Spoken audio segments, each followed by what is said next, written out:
ఆంధ్ర ఊటీ న్యూస్కి స్వాగతం.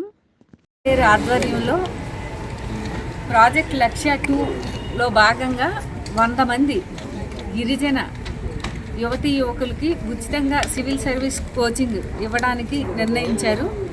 దీనికి సంబంధించి 100 మంది గిరిజన విద్యార్థుల్ని, అంటే అర్హులైన సివిల్ సర్వీస్ పరీక్షకి అప్లై చేయడానికి అర్హులైన, అంటే డిగ్రీ ఉత్తీర్ణులైన 11 మండలాలు, పాడేరు డివిజన్ పరిధిలో 11 మండలాలకు చెందిన గిరిజన అభ్యర్థుల నుంచి ఈ రోజు నుంచి మేము దరఖాస్తులను తీసుకుంటున్నాం.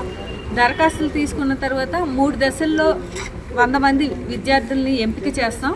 మొదటగా స్క్రీనింగ్ టెస్ట్ 1 జరుపుతాం. దాంట్లో సెలెక్ట్ చేసిన వాళ్ళకి మళ్ళీ స్క్రీనింగ్ టెస్ట్ 2 నిర్వహించి, అందులో అర్హత పొందిన వాళ్ళకి ఇంటర్వ్యూలు నిర్వహించి, చివరిగా 100 మంది అభ్యర్థుల్ని ఎంపిక చేసి వారికి వైటీసీ వేపగుంటున్నందుకు 11 నెలల పాటు ఉచితంగా సివిల్ సర్వీస్ కోచింగ్ అనేది ఇవ్వడం జరుగుతుంది.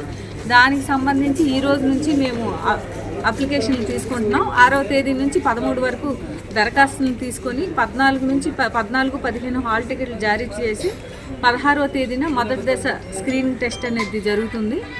తర్వాత మళ్ళీ అందులో అర్హత పొందిన వాళ్ళకి మళ్ళీ హాల్ టికెట్స్ జారీ చేసి 23rd మళ్ళీ సెకండ్ స్క్రీనింగ్ టెస్ట్ చేస్తాం. అందులో అర్హత పొందిన వాళ్ళకి ఇంటర్వ్యూల ద్వారా 100 మంది అభ్యర్థుల్ని సెలెక్ట్ చేస్తాం.